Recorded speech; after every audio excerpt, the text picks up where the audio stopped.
2023년이 얼마 남지 않은 12월입니다. 곧 있으면 2024년이 되고 누구는 또 앞자리가 바뀌겠죠.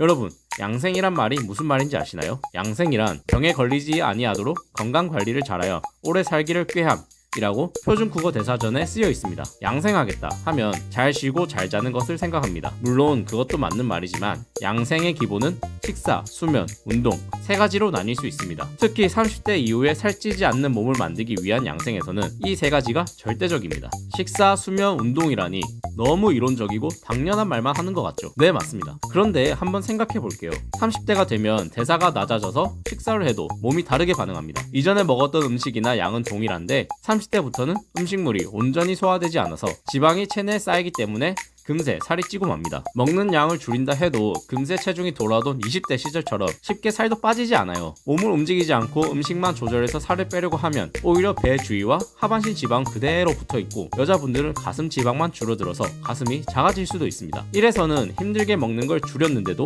체형이 점점 배만 불러오고 하반신 비만에 가까워지는 결과가 나타나게 됩니다. 그래서 30대에 살을 빼려면 지금까지의 생활 패턴을 완전히 바꿔야 합니다. 그렇지 않으면 살찌지 않는 몸을 만드는 건 정말 어려워요. 30대에 맞는 식사, 수면, 운동을 한번 재점검해 보겠습니다. 식사, 수면, 운동이 기본이 되는 이유는 생활 습관이 우리가 살아가는데 필요한 에너지와 관련이 있기 때문입니다. 식사와 수면으로 에너지를 보충하고 몸을 움직여서 에너지를 몸의 구석구석까지 순환시키는 것은 중요한 일입니다. 반대로 폭음과 폭식, 수면 부족, 지나친 운동은 에너지를 제대로 사용하지 못하게 됩니다. 30대에 살이 쪄서 고민하는 분들의 이야기를 들어보면 공통적인 경향이 있습니다. 바로 체중계에 오르는 게 두려워서 체중을 재지 않는다는 것입니다. 예를 한번 들어볼게요. 흔히 돈을 빌린 사람은 자신의 빚이 얼마인지, 금리가 어느 정도인지, 언제 변제가 끝나는지 등 현재 자신이 불리한 상황을 가리키는 숫자를 애써 외면하려는 경향이 있다고 합니다. 체중계를 피하려는 태도도 이와 비슷하다고 봅니다. 살이 쪄서 고민인 분 중에는 어느 정도 먹었을 때 체중이 느는지, 간식을 먹은 후 체중이 얼마나 변화하는지 등 자신의 체중 변화를 마주하지 않으려는 사람이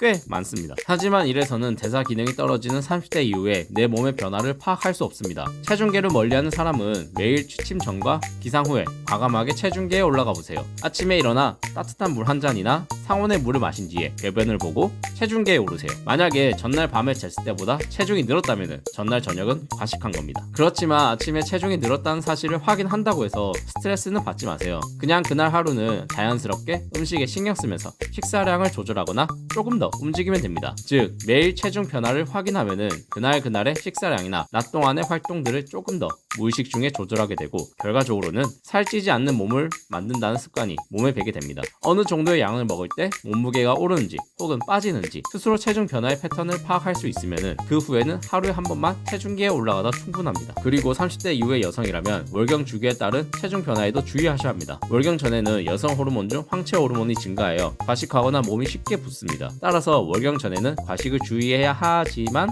스트레스 받는 것보다는 사실 편하게 먹으면서 평화를 다스립시다. 어찌되었든 30대의 다이어트는 무엇보다 자신의 체중을 인식하고 증가 감소의 원인을 제대로 파악하는 것이 가장 중요하다는 것을 잊지 말아주세요.